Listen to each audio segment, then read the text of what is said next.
Je ne saurais commencer ces moments sans premièrement rendre grâce à Dieu, lui qui a permis que nous puissions encore nous rassembler en ce lieu, qui nous permet encore aujourd'hui, par sa grâce, de pouvoir partager sa parole. Et je rends grâce à Dieu aussi pour la vie de nos parents, papa Jonathan et maman Amanda. Je crois que je l'ai déjà dit l'année passée, mais ils ne sont pas simplement des responsables d'un département, mais je crois parler au nom de toute l'école des ados en disant qu'ils sont réellement des parents pour nos vies.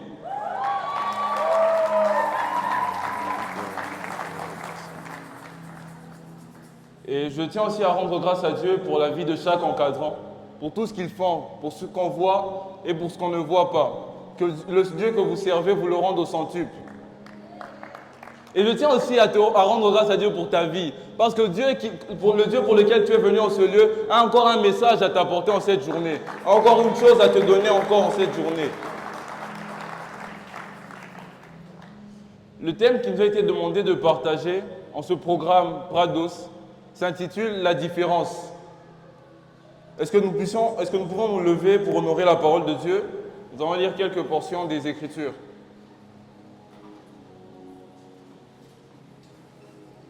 Daniel, chapitre 1, verset 8. Daniel résolut de ne pas se souiller par les mets du roi et par le vin dont le roi buvait. Et il pria le chef des eunuques de ne pas l'obliger à se souiller. Galates, chapitre 4, le verset 1. Galates, chapitre 4, le verset 1. La Bible nous dit « Or, aussi longtemps que l'héritier est enfant, je dis qu'il ne diffère en rien d'un esclave, quoiqu'il soit maître de tout. » Nous allons encore lire 2 Corinthiens, chapitre 5, le verset 17. La Bible est en train de dire « Si quelqu'un est en Christ, il est une nouvelle créature. Les choses anciennes sont passées, voici toutes choses sont devenues nouvelles. » Alléluia. Nous pouvons reprendre nos places. Dans ce thème, la différence, on nous parle de l'histoire de Daniel. Daniel qui, lorsqu'il est arrivé à Babylone, lorsqu'il a subi cette déportation, il n'a pas voulu vivre selon ce que le monde l'imposait. Daniel n'a pas voulu accepter ce que le monde lui proposait. Mais Daniel a résolu en son cœur de ne pas se souiller. Daniel a pris la décision de ne pas perdre ses valeurs. Daniel a pris la décision de ne pas perdre ses valeurs qu'il avait déjà reçues en Israël. Et ceux qui m'ont précédé ont déjà pu longuement parler de la différence. Ils ont déjà pu expliquer les termes de base. Ils ont déjà pu commencer déjà. Donc nous sommes déjà dans le vif du sujet. Et en ce qui me concerne, le sous-thème que je voudrais apporter en cette matinée, je l'ai intitulé « La croissance qui engendre la différence ». Est-ce que tu peux répéter à ton voisin, s'il te plaît, « La croissance qui engendre la différence ». Frères et sœurs, vous avez remarqué avec moi que souvent, lorsque nous parlons de différence, cette différence est accompagnée d'une croissance. Lorsque nous parlons de différence, la différence est souvent précédée par la croissance. Nous pouvons voir par exemple, lorsque aujourd'hui tu es peut-être nul à l'école, tu n'as peut-être pas des bonnes notes, mais lorsque tu veux voir une différence en ce qui concerne tes points à l'école, tu dois d'abord constater une croissance dans ton niveau intellectuel. Pour que tu puisses voir une différence dans tes points, il faut que tu puisses constater une croissance intellectuelle. Un autre exemple encore, pour la différence qu'il y a entre une fillette et une jeune femme, c'est que la jeune femme est passée par la croissance, parce que la jeune femme était d'abord fillette. Ainsi, la différence est porteur de croissance. Rapidement, je vais partager avec vous quelques vérités liées à la différence, et après quoi nous allons couler dans mon message. La différence, première vérité, la différence pour un chrétien n'est pas un élément que l'on recherche, mais la différence est un élément que l'on constate lorsqu'on commence à marcher avec Dieu.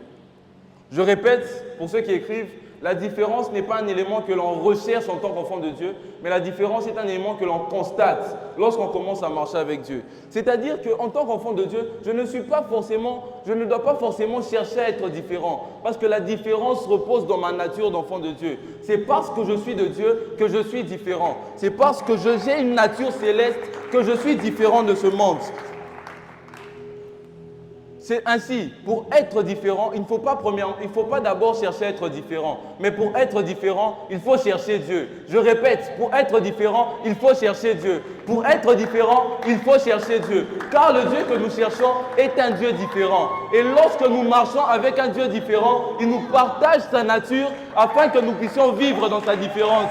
Ainsi, les hommes seront en train de constater la différence que nous serons en train de manifester, mais ils ne sauront pas que la différence que nous manifestons n'est tout simplement liée à la relation que nous entretenons.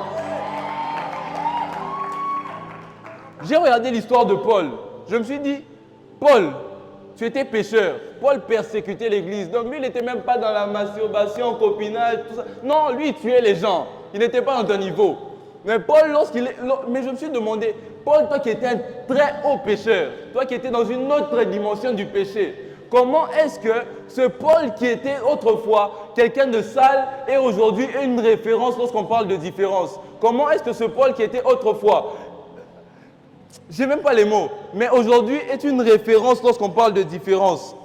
Je me suis posé la question, qu'est-ce qui a fait que Paul puisse devenir différent? Qu'est-ce qui a fait que Paul puisse se rapprocher autant de Dieu? Mais lorsque je regarde, je vois dans 2 Corinthiens chapitre 5, le verset 14, Paul me répond, l'amour de Dieu me presse. Paul me répond, l'amour de Dieu me presse. Ainsi, Paul me fait comprendre que ce qui l'a poussé à être différent, ce n'était pas qu'il voulait être comparé aux apôtres. Ce qui l'a poussé à être différent, ce n'était pas qu'il puisse être accepté dans une famille. Ce n'était pas qu'il puisse être honoré. Ce qui a fait que Paul puisse être différent, c'était l'amour de Dieu qu'il recherchait. J'étais en train d'annoncer à quelqu'un que Paul est devenu différent parce qu'il a voulu vivre selon la volonté de Dieu.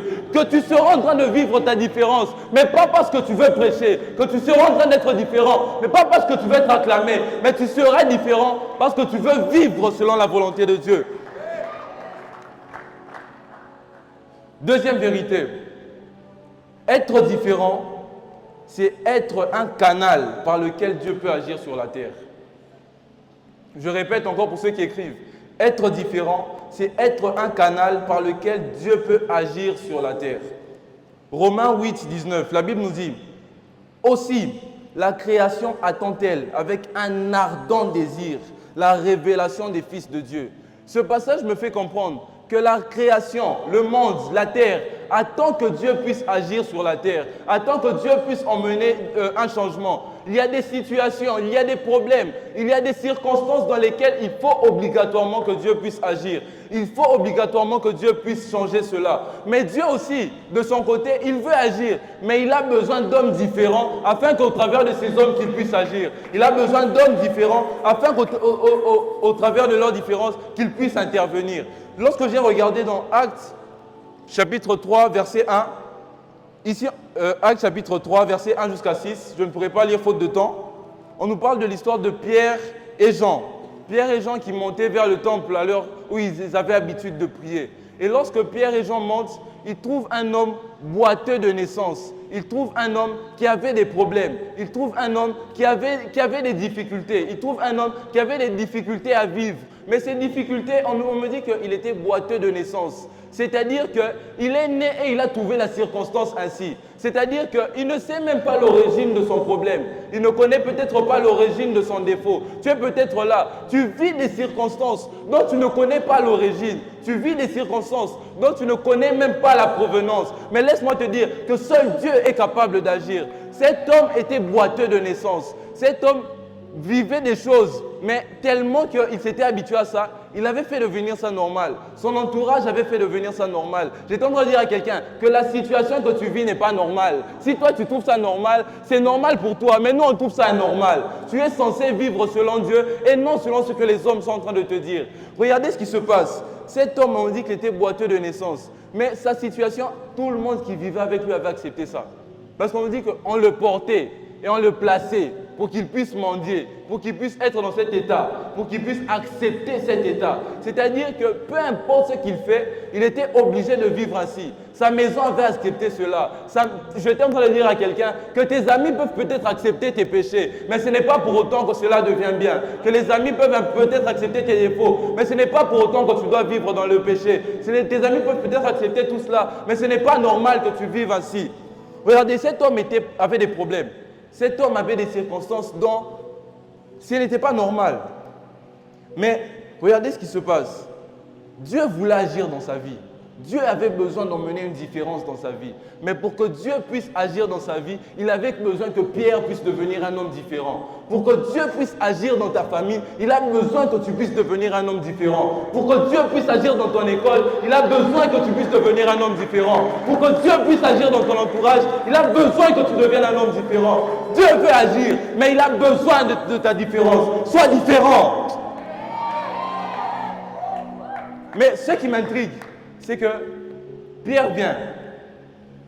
Pierre voit l'homme boiteux. Tout le monde avait accepté sa situation. Pierre le regarde. Et puis Pierre dit, je n'ai ni or, ni argent, mais ce que j'ai, je te le donne. Ce que Pierre avait, c'était sa différence. Ce que Pierre avait, c'était sa différence. Et dans ce passage, Pierre me fait comprendre. Il dit, je n'ai ni or, ni argent. C'est-à-dire que lorsque tu commences à être différent, tu vas peut-être manquer d'or, tu vas peut-être manquer d'argent. J'étais en train de dire à quelqu'un que lorsque tu commenceras à être différent, tu vas manquer les relations, tu vas manquer les amitiés, tu vas manquer des amis, tu vas manquer, des gens vont te laisser. Lorsque tu commences à être différent, les gens vont t'abandonner. Lorsque tu commences à être différent, les choses vont te laisser. Mais Pierre dit, Pierre au travers de ça, Pierre est en train de dire, je peux perdre les amis. Je peux perdre l'entourage, je peux perdre les relations, je peux perdre l'argent, mais je ne perdrai pas ma différence. J'étais en train de dire à quelqu'un, ne perds pas ta différence.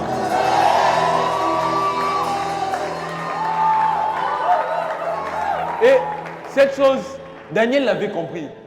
Daniel avait compris cela.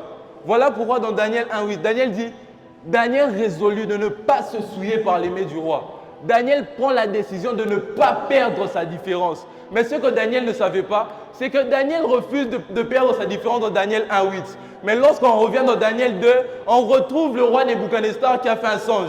On voit le roi Nebuchadnezzar qui pose un problème que tous les magiciens n'arrivaient pas à régler. Qui pose un problème que tous les gens qui étaient là ne pouvaient pas régler. Tellement le roi se fâche. Le roi dit, je veux tuer tout le monde parce que vous n'arrivez pas à sauver cette situation. Je veux tuer tout le monde parce que vous n'arrivez pas à régler ce problème. Mais Daniel maintenant vient. Daniel qui avait refusé de perdre sa différence vient dire encore à tout le monde, roi, donne-moi du temps. J'étais en train de dire à quelqu'un, parce que Daniel a gardé sa différence, il était le seul capable à régler le problème du roi. Parce que le problème du roi, les magiciens ont dit, roi, il n'y a personne sur la terre qui peut régler ce que tu es en train de demander.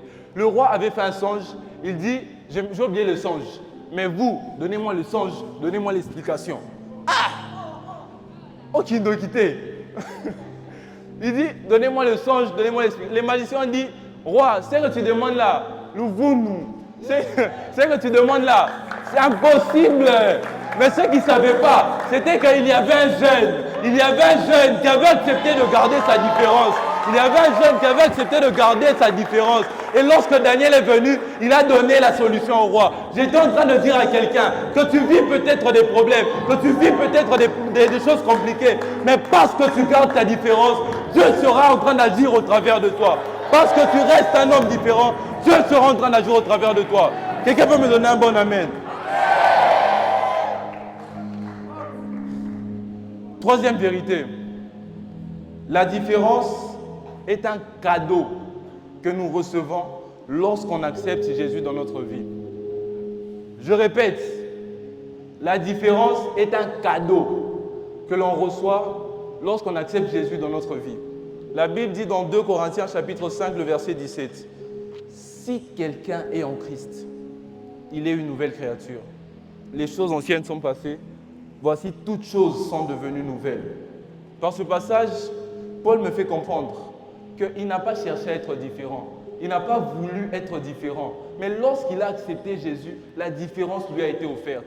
Que lorsqu'il a accepté vivre avec Dieu, la différence lui a été offerte. Paul me fait comprendre que la différence ici est un cadeau que nous recevons lorsque nous devenons enfants de Dieu.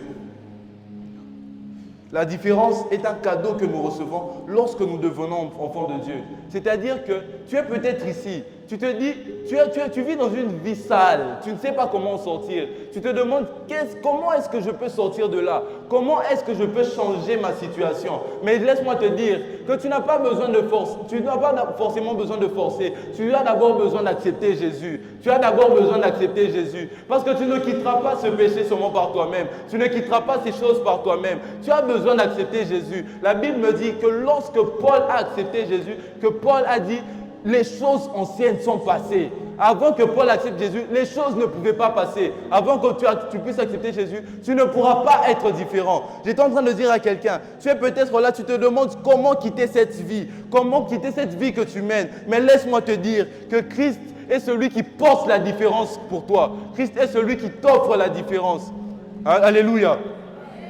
Mais la deuxième chose à comprendre au travers de ce passage, c'est que la différence est un cadeau. Mais la différence est aussi une obligation. Être différent n'est pas une possibilité que Dieu nous donne. Être différent n'est pas une probabilité que Dieu nous donne. Mais être différent, c'est une obligation. Paul dit, si je suis en Christ. Paul n'a pas dit, si je suis en Christ, peut-être que les choses anciennes vont passer. Non, Paul a dit, si je suis en Christ.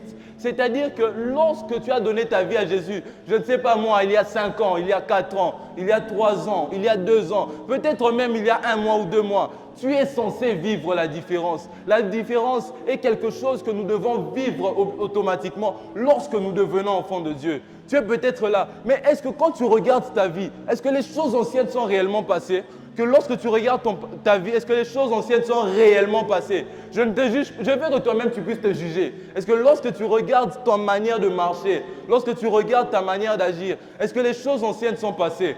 C'est même là que je veux rentrer dans mon message. La chose qui m'a dérangé lorsque j'écrivais cette prédication, c'est que j'ai compris, au début j'avais dit que être enfant de Dieu c'est être différent. Mais comment est-ce que jusqu'à aujourd'hui, il y a des enfants de Dieu qui n'arrivent pas à vivre la différence? Comment est-ce que jusqu'à aujourd'hui, tu te comportes toujours comme les païens, tu parles toujours comme eux, donc tu te moques des choses dont eux se moquent, tu t'habilles toujours comme eux. Si les encadrants parlent, oh, on n'est même pas à l'église. Si les gens parlent, oh, donc, comment est-ce que jusqu'à aujourd'hui, tu ne vis toujours pas de différence? Comment est-ce que jusqu'à aujourd'hui, tu ne vis toujours pas la différence? C'est ainsi que je suis tombé sur Galates chapitre 4, le verset 1. La Bible me dit, « Or, aussi longtemps que l'héritier est enfant, il ne diffère en rien d'un esclave. » C'est-à-dire que la Bible me dit, si on prend un enfant, un héritier, bon je vais même dire l'enfant des Fachi, on le met ici, on met un esclave, il n'y a aucune différence. Comment expliquer ça? C'est-à-dire que le refus de grandir t'emmène à l'égalité à l'esclavage. Lorsque tu refuses de grandir, tu deviens égal à un esclave. Lorsque tu refuses de grandir, tu deviens égal à un esclave. Mais c'est ça le malheur de notre génération. Aujourd'hui, à l'église, on ne veut plus grandir. On veut toujours continuer à faire. Tina 2026, tu viens demander aux encadrants si embrasser c'est un péché. Tina. Ah!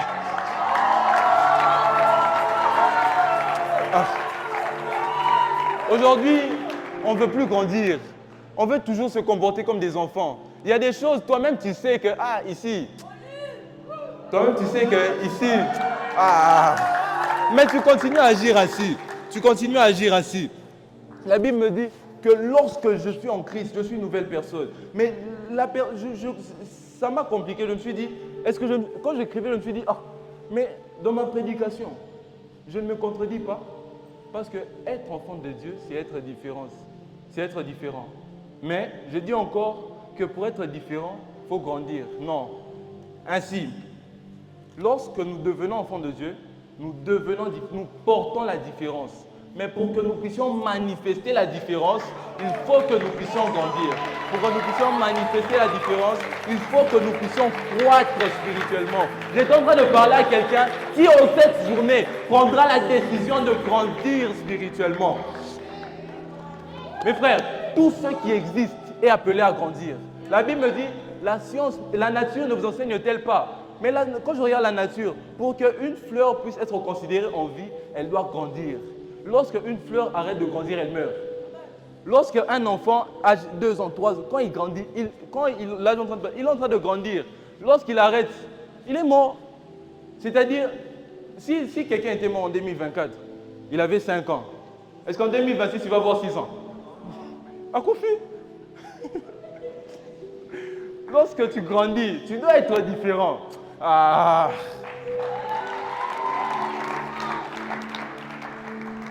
Lorsqu'on vit, on est obligé de grandir, car la croissance accompagne la vie.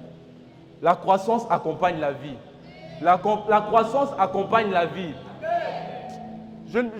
Donc, comment est-ce qu'un homme peut prétendre dire non? Mais c'est ce qu'on fait à l'église. On vient, bon, moi je viens seulement les dimanches. Bon, je fais comme si j'écoutais la prédication. Oui, tu as dit quoi? Tu réponds d'abord à tes messages. Lorsqu'on te parle de croissance, ça ne t'intéresse pas. Mais comment est-ce que tu prétends vivre en Christ sans pour autant grandir? Parce que je viens de dire que la croissance accompagne la vie. La croissance accompagne la vie. Alléluia. Et je vais faire juste une petite illustration. Précieux, s'il te plaît, tu peux venir aussi. Et Myriam. C'est-à-dire que, si vous pouvez venir un peu rapidement, grandir, c'est accepter de grandir. Et être différent, c'est accepter de grandir. Être différent, c'est accepter de grandir. Mais des fois, lorsqu'on dit qu'on doit tout le temps se référer à la nature nous complique toujours des fois un peu. La nature nous complique toujours quelquefois. Attends, je vais vous expliquer. Viens s'il te plaît. Je vais vous expliquer ça rapidement. C'est-à-dire que lorsqu'on parle de... La nature nous parle de croissance physique. Mais lorsqu'on regarde la croissance physique, elle n'est pas très grande. Mais lui, il est grand. Il est même plus grand que moi. Mais un petit nain. Donc, regardez-les. Pourtant, elle est plus grande que lui. On a dévoilé le secret. Pardon. Elle est plus grande que lui. Mais, donc, la nature nous dit que lorsqu'on vit, on doit grandir. Mais ce qu'on comprend mal, c'est que la croissance physique n'est pas forcément liée à notre nature. La croissance physique est liée à notre génétique. Lui, dans sa famille, il peut grandir. Mais elle, dans sa famille, sa génétique est limitée. Elle, au travers de sa génétique, sa croissance sera limitée. Mais j'étais en train de dire à quelqu'un que lorsque tu commences à vivre en Christ, la Bible me dit que nous partons de gloire en gloire. La Bible me dit que la croissance en Christ ne s'arrête pas. La croissance en Christ ne s'arrête pas. Merci beaucoup. Si vous pouvez vous reprendre vos places.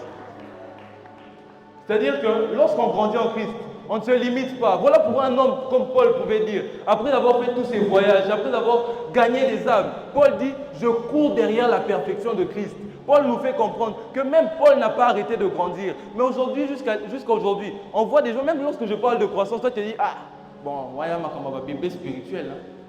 On a retraite, on a quota. Non, la croissance spirituelle concerne tout le monde. La croissance spirituelle concerne tout le monde. La croissance spirituelle concerne tout le monde. Lorsque tu arrêtes de grandir, tu es en train d'arrêter de vivre. Lorsque tu arrêtes de grandir, tu es en train de... Comment expliquer ça? C'est-à-dire que en Christ, l'absence de croissance, c'est la stagnation bien sûr. Lorsqu'on stagne en Christ, ce n'est pas l'absence de progression, mais c'est plutôt une régression. C'est-à-dire que lorsque tu arrêtes de grandir, tu n'es pas en train de rester fixe, mais tu es en train de te rapprocher vers la mort. Ceux qui ont décidé d'arrêter de grandir, c'est des gens qui ont juste du jour au lendemain, oh, cette chose que j'avais arrêtée est revenue. Oh, ce péché que j'avais abandonné est revenu. Lorsque tu arrêtes de grandir, tu seras en train de vivre les choses du passé dont Paul est en train de nous parler. Lorsque tu arrêtes de grandir, tu seras en train de vivre les choses du passé. Est-ce que quelqu'un peut encore me donner un bon amen en cette...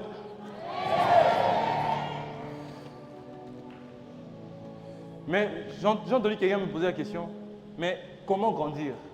Tu nous as parlé de grandir, c'est bien. Mais comment grandir?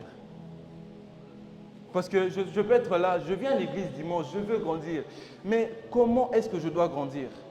Rapidement, il me reste peu de temps, rapidement, je vais donner quelques points sur comment grandir et après quoi nous allons prier.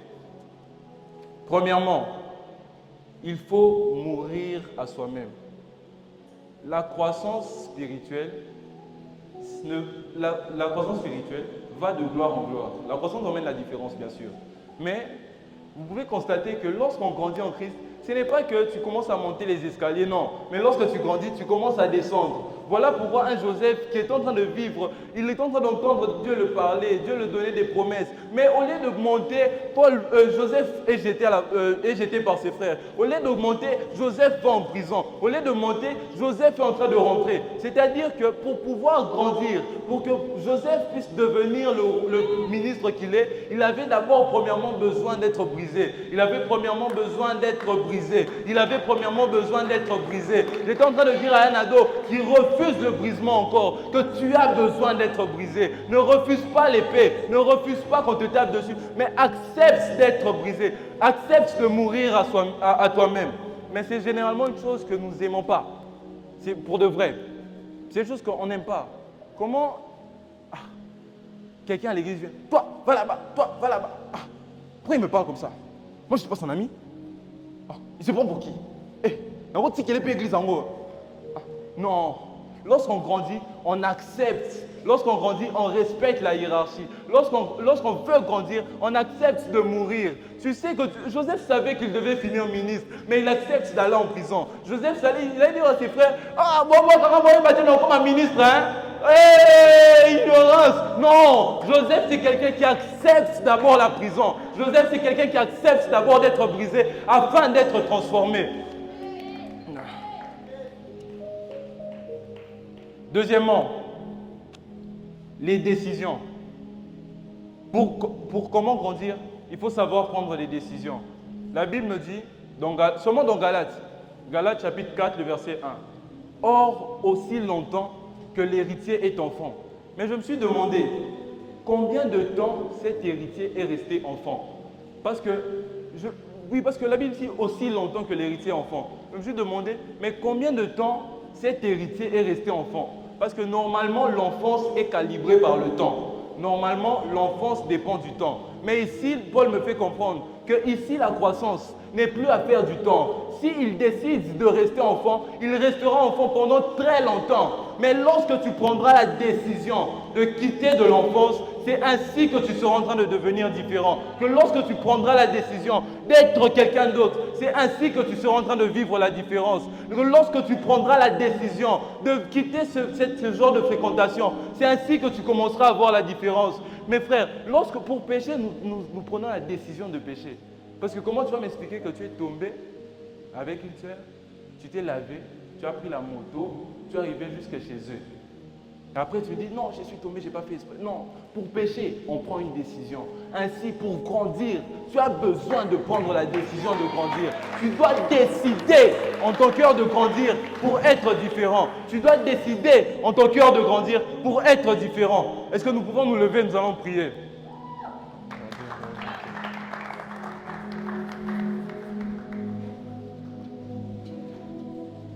Est-ce que quelqu'un peut commencer à prier?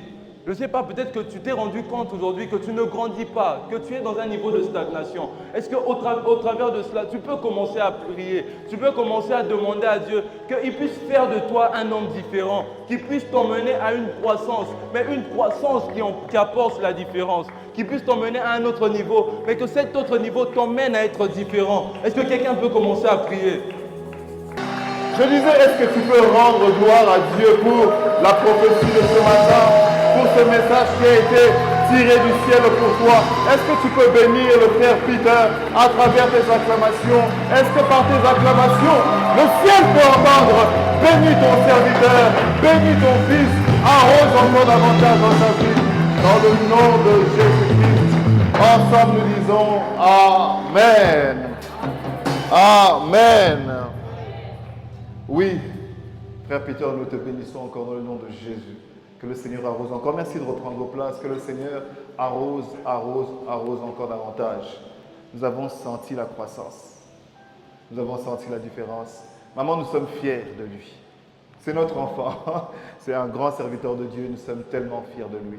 Pour ceux qui n'ont pas compris, je tiens à préciser une chose. Lorsque le frère Peter a fait l'illustration de la croissance, en prenant Myriam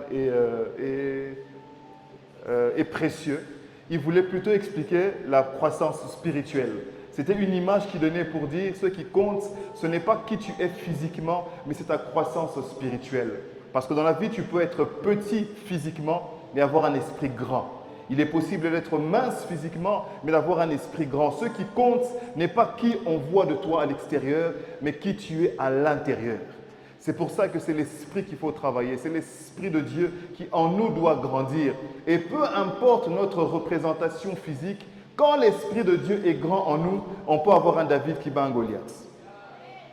Oh, je disais, quand l'esprit de Dieu est grand en nous, on peut avoir un David qui bat un Goliath. Alors je prie pour que ton esprit ce matin, alors que tu as entendu cette parole, croisse, grandisse, et que spirituellement, tu sois plus grand que Goliath.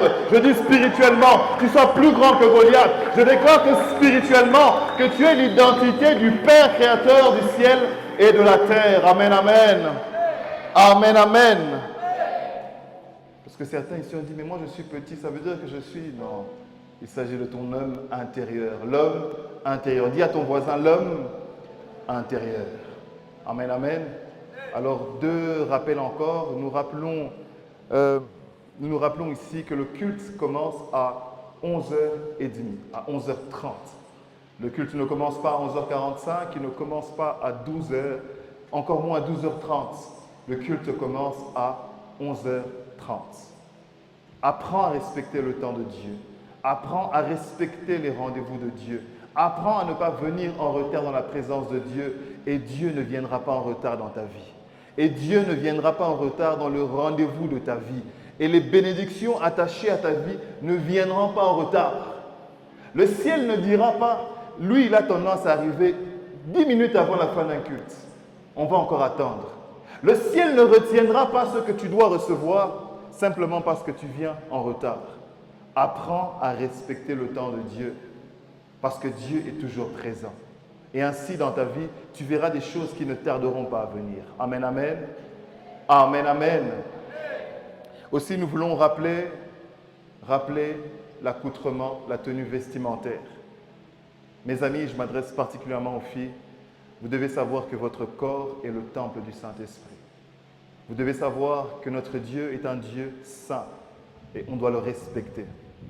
Tu ne peux pas être conscient que ton vêtement est moulant, et décolleté et sexy et te dire « je viens quand même comme ça à l'église ».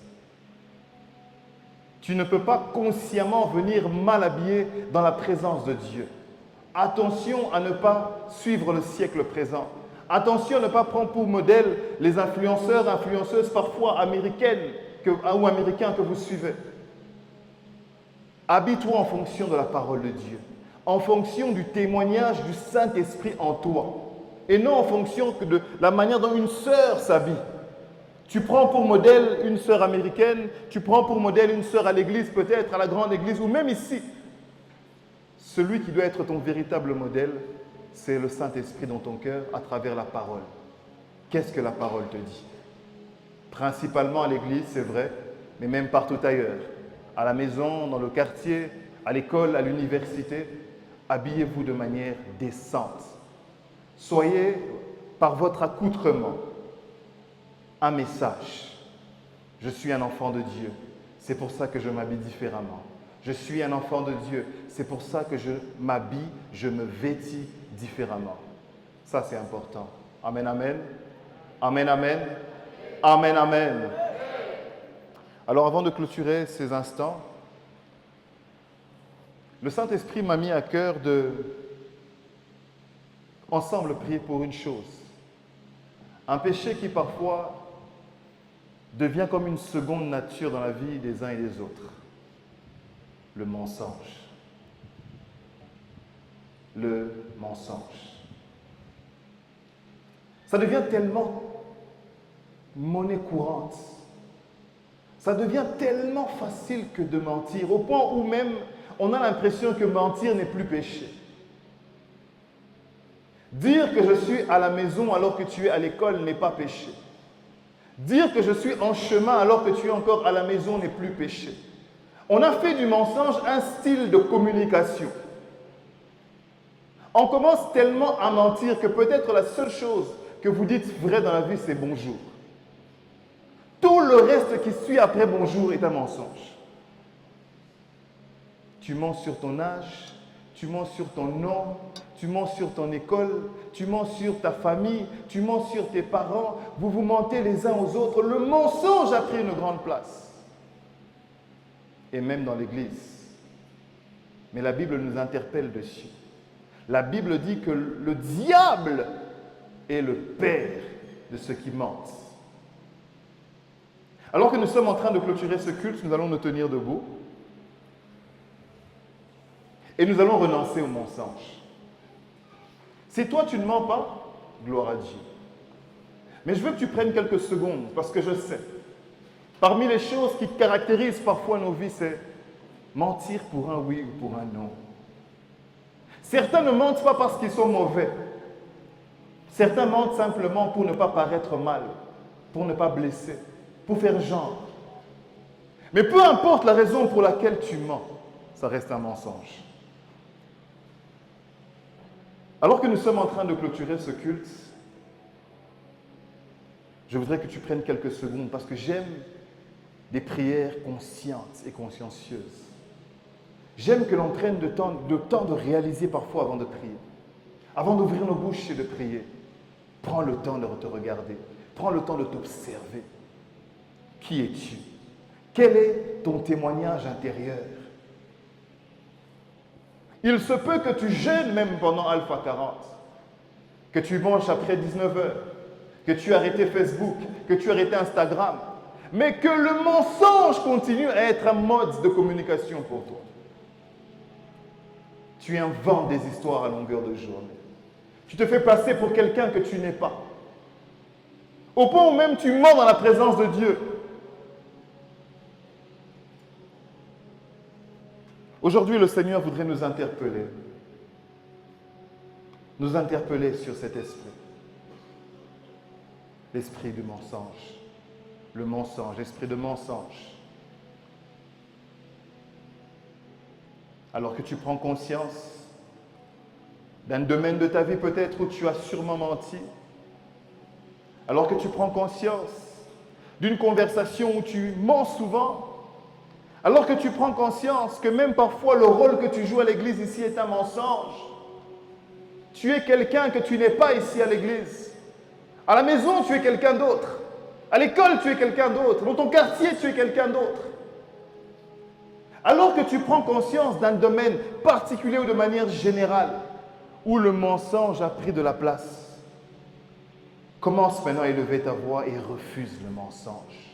Refuse le mensonge. Soumets ton cœur comme on l'a fait au Seigneur pour dire « Je refuse le mensonge. Je renonce au mensonge. Je refuse à cet esprit qui me pousse à ne pas dire la vérité, que ce soit à la maison, que ce soit dans mon quartier, même à la maison en réalité. On dit que je viens à l'église, mais je continue de mentir. Est-ce que tu peux refuser le mensonge avec ta propre voix? Est-ce que tu peux refuser le mensonge avec ta propre voix? Est-ce que tu peux toi-même renoncer à ces choses? La Bible dit renoncer à ces choses. Renoncer, c'est refuser. Tu peux refuser, tu peux refuser, tu peux refuser, tu peux refuser. Est-ce que tu peux élever ta voix cet après-midi et dire je refuse l'esprit du mensonge qui vient, l'esprit de mensonge qui vient à l'école, qui vient à la maison, qui vient à l'université. Je refuse l'esprit de mensonge. Oh oui, à l'université. Je refuse l'esprit de mensonge. Dans mes relations, on me dit oui un jour, on accepte d'être mon ami, mais après on découvre que je ne suis pas celui que j'ai prétendu être et on m'abandonne. Peut-être que la blessure que tu as, c'est parce que tu as tellement menti.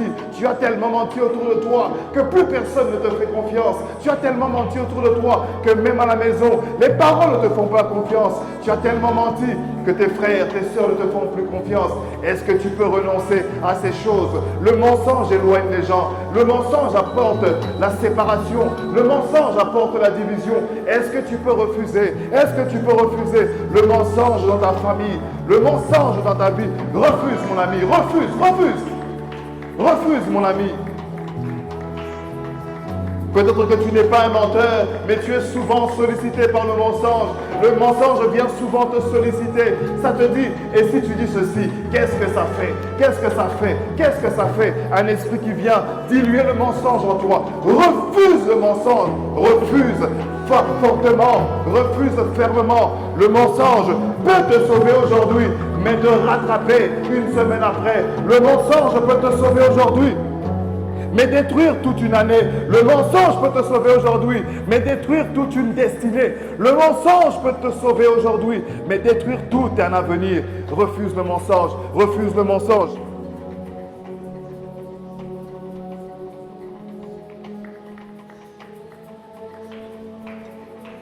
Oh, tu peux battre des mains et refuser l'esprit du mensonge, les esprits de mensonge.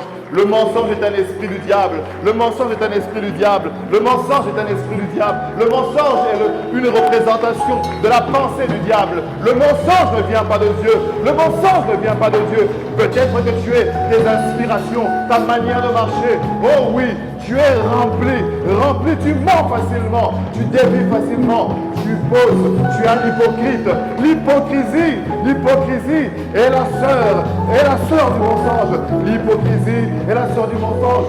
Refuse le mensonge, refuse le mensonge, refuse le mensonge.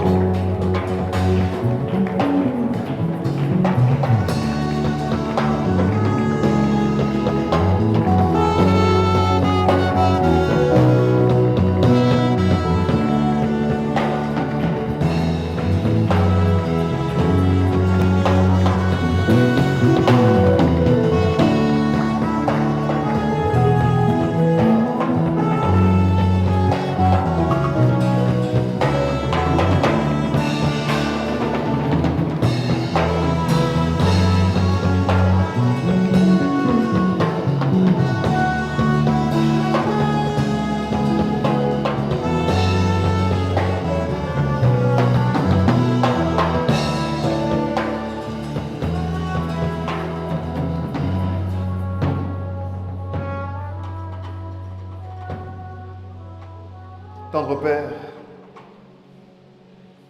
nous venons dans ta présence pour être transformés. Nous venons dans ta présence pour être renouvelés.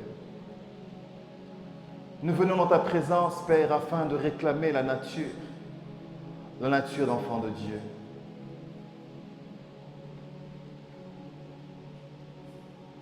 Le mensonge n'a pas de place dans la vie d'un enfant de Dieu. L'hypocrisie n'a pas de place dans la vie d'un enfant de Dieu. Seigneur, alors que tu nous as poussés à refuser le mensonge et ses œuvres, je crois, Père, qu'aujourd'hui, là où les cœurs, les pensées étaient remplies de mensonges et d'hypocrisie aujourd'hui, Seigneur, cet espace que le mensonge avait occupé dans nos vies, cède la place à la vérité que tu es. La parole déclare que tu es le chemin, la vérité, la vie. Tu es la vie. Tu es la vérité. Père, le mensonge ne bâtit pas, mais il détruit. Le mensonge ne sauve pas, mais il détruit. Nous refusons d'être détruits par les œuvres du mensonge. Nous refusons d'être des enfants de Dieu remplis de mensonges en nous. Ta parole déclare que le Saint-Esprit vient nous convaincre de la vérité. Saint-Esprit, chasse en nous tout amour pour le mensonge, toute facilité pour le mensonge, tout caractère tourné vers le mensonge. Esprit de vérité, remplis nos cœurs, remplis nos vies, sature nos vies de vérité. Nous voulons te servir en esprit et en vérité. Nous voulons des cultes remplis d'esprit et de vérité. Nous nous détachons du mensonge. Nous renonçons au mensonge et à ses œuvres dans nos vies, dans notre quotidien. Nous refusons d'être esclaves du mensonge. Nous choisissons d'échouer lorsque nous n'avons pas étudié. Nous choisissons, Père, d'être punis lorsque nous n'avons pas obéi. Nous choisissons, Père, d'être mis à part lorsque nous n'avons pas obéi à ta volonté. mais pourvu, Seigneur, que ta vérité nous sonde et que ta vérité nous sauve, que ta vérité nous restaure et que ta vérité nous remplisse. Telle est ma prière aujourd'hui pour quiconque entend ma voix ici. Que la vérité soit désormais le caractère qui remplit nos vies. Que la vérité nous remplisse.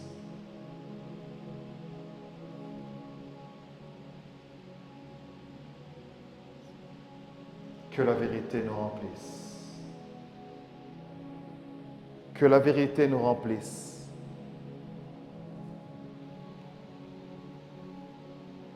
Merci, tendre Père. Que votre dimanche soit béni. Que votre dimanche soit béni. Que votre dimanche soit béni. Que vos familles soient bénies. Que vos cœurs soient bénis. Que vos vies soient bénies. Que vos vies soient remplies de grâce et de vérité, de grâce et de bonheur, de grâce et de faveur. Que la vérité vous remplisse et que votre identité soit attachée à la vérité et que la gloire de Dieu puisse être révélée à travers vos vies. Que vos vies soient encore des témoignages. Que le Seigneur vous protège durant cette semaine. Que le Seigneur vous protège durant la semaine qui commence, jour après jour. Que votre lundi soit béni, votre mardi soit béni, votre mercredi béni, jeudi, vendredi, samedi. Et que dimanche prochain, nous puissions nous retrouver ici ensemble pour célébrer le Seigneur, maître de toutes choses, maître de l'univers, inspiration et source de toute vie, dans le précieux nom de Jésus-Christ. Et ensemble, nous disons 3 fois Amen, Amen, Amen. Et nous acclamons le Seigneur.